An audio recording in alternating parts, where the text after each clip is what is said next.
The House Across the Fog. Chapter 1. The Arrival. It began with a fog. Thick, unnatural, and clinging to everything like wet gauze. Daniel Harker first noticed it the day he moved into the countryside. A quiet life, away from the madness of city journalism. He wanted peace. Solitude. A place to write again. He found it in the form of an old Victorian house sitting on a remote cliffside in Yorkshire. The real estate ad called it Whistling Hollow. It was cheap, isolated, and overlooked a valley that vanished into fog most mornings. Perfect.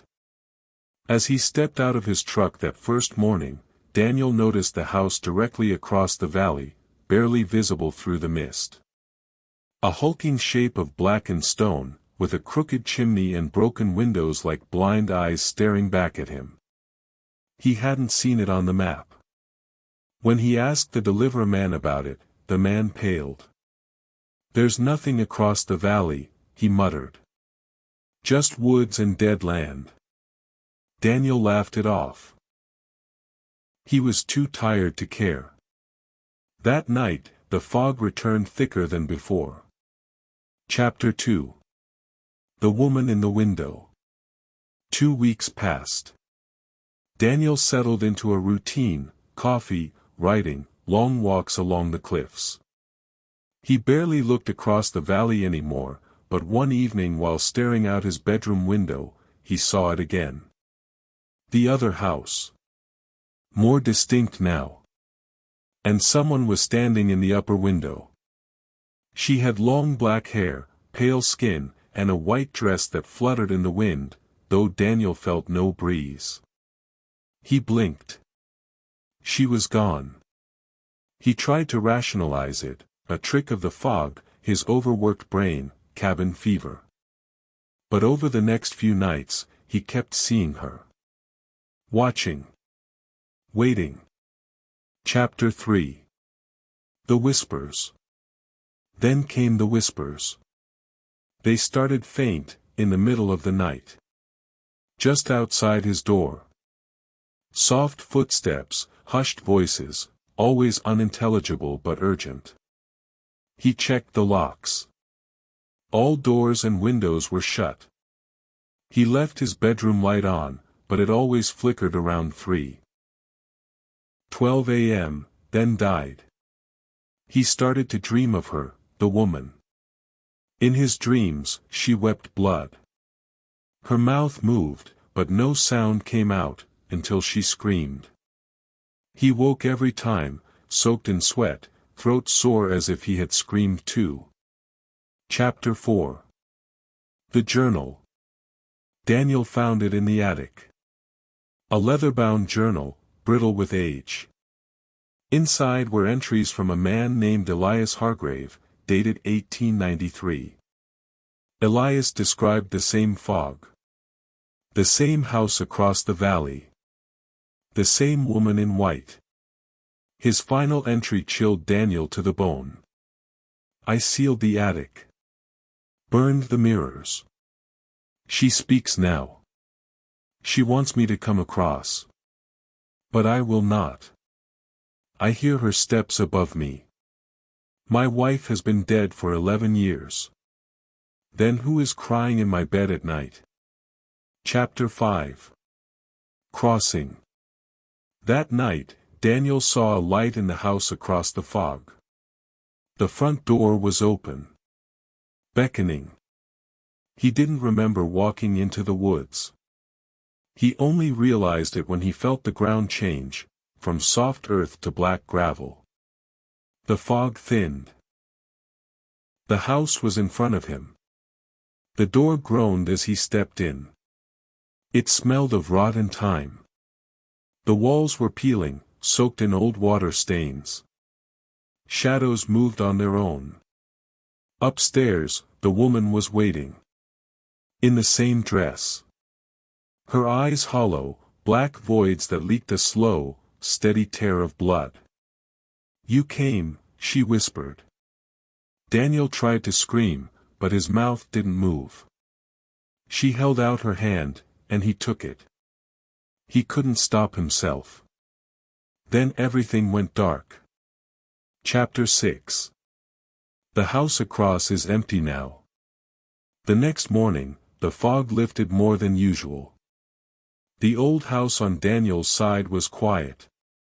When the mailman came by with a letter, he paused. The windows were broken. The front door hung open. He stepped in. Dust coated everything. No signs of life. A journal lay on the desk. The last page read, "I saw her again. I'm not sure I ever left. She's not across the fog. She's in the mirror. She's in me." There was no record of a Daniel Harker renting the property.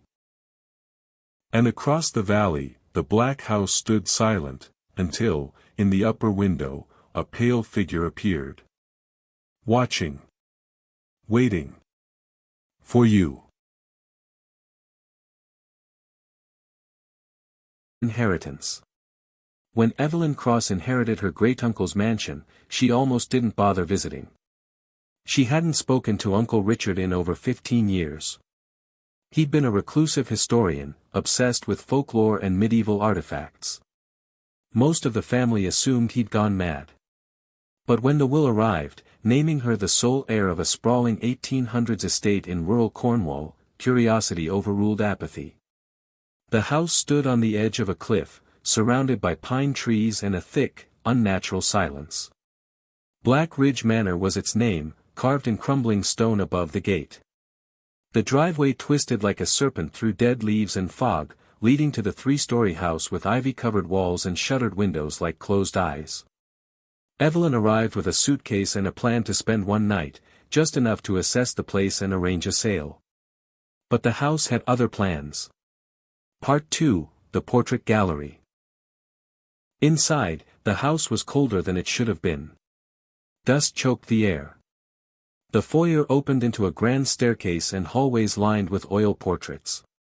Each canvas depicted grim-looking ancestors in fine clothes, their eyes following her with chilling realism. One corridor led to the reflection room, a space that Richard had sealed off, its door nailed shut from the outside. A hand-painted note was pinned to it. "Do not enter. Not even I could finish the ritual. R.C." Curiosity stirred. Evelyn pried the nails loose. The door creaked open with a sigh, revealing a long chamber with mirrors lining all four walls. Full-length, antique, and mismatched, some polished, some cracked. The ceiling had no light fixture, yet the room glowed faintly, as if lit from within the mirrors themselves.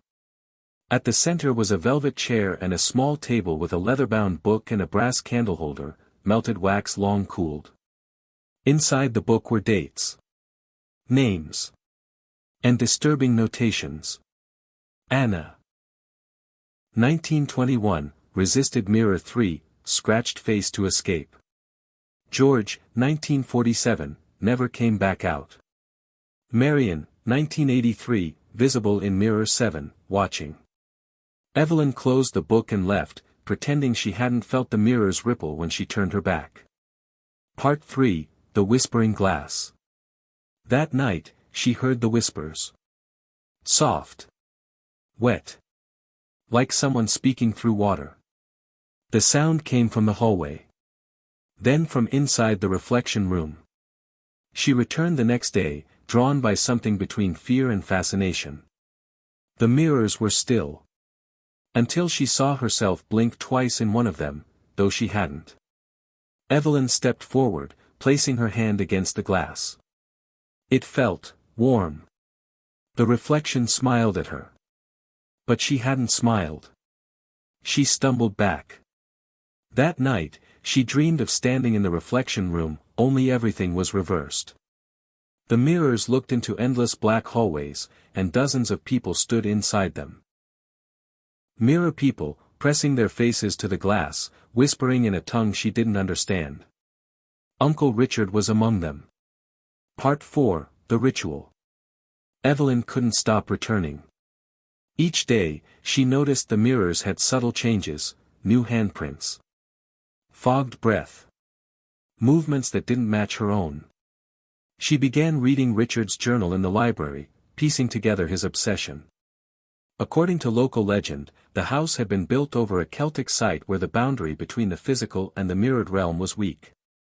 Mirrors, he believed, were not just reflections, but doors. He had tried a ritual to contact the other side. It required a candle lit at midnight, a drop of blood on mirror 3, and the chant, through silver skin and empty glass, reveal the truth, the void shall pass. He had tried it. But he had stopped halfway. Evelyn was not so wise. Part 5, Through the Looking Glass. That night, she lit the candle. She pricked her finger and smeared the blood on mirror 3. She whispered the chant 3 times. The mirror began to ripple, like a pond disturbed by wind. And then, she saw herself, but not herself. The figure in the mirror looked identical, but its eyes were black. Not like night, like a bottomless pit. It smiled. And stepped out of the mirror. Part 6, Switch. The thing wore Evelyn's face. Walked like her. Spoke like her. But she was still in the reflection room, trapped behind glass. No sound came from her lips. Her fists pounded uselessly against the inside of mirror 3. From the real world, the doppelganger looked back once, smirked, and turned out the light. The mirror faded to black. Epilogue, the new owner. 3 months later, Black Ridge Manor was listed again, newly renovated historical estate, great potential for B&B. A couple from London visited. They met the new owner, Evelyn. Charming. Calm. Polished glass eyes. The husband paused at the portrait gallery. He thought he saw a face in one of the mirrors. A face screaming. A face like Evelyn's. He blinked. It was gone. Did you hear that? He asked his wife. She shook her head.